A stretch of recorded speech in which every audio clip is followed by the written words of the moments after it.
At 6. It's just good to be able to wake up every day and know that they're there and that they're a part of my life again. And to just know that my sisters are back. Good evening, everyone. After being separated in the foster care system, a North Dakota man is celebrating Thanksgiving with his sisters today for the first time in more than 20 years. Valley News Team's Bailey Hurley talked with the family, who tell us 5 years of social media sleuthing finally paid off. It's a story you'll only see here on Valley News Live.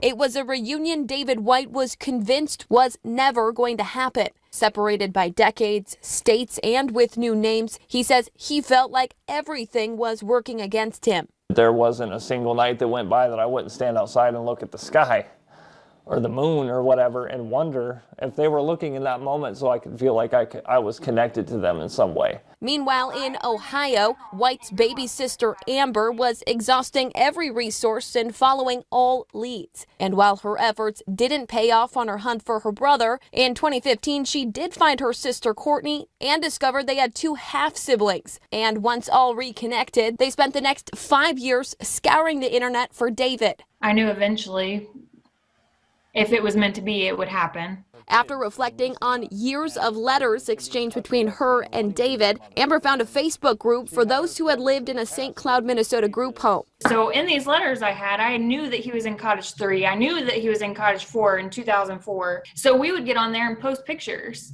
This is David White. He went by Davey. Dave. Does anybody know him? Relentless posts, which finally paid off 2 weeks ago. I'm not kidding you. It was probably 10 minutes and somebody posted, "Hey, I know him," sending Amber a screenshot of David's Facebook profile. So I messaged him. I said, "Crazy question, but I'm looking for my long lost brother. His name used to be Jay Winkle, but changed it to David White after he was adopted. Could this be you?" And when David didn't answer, she messaged his wife, who soon sent a frantic text to David to leave work immediately. And she turned the phone around and she said, "It's your sister."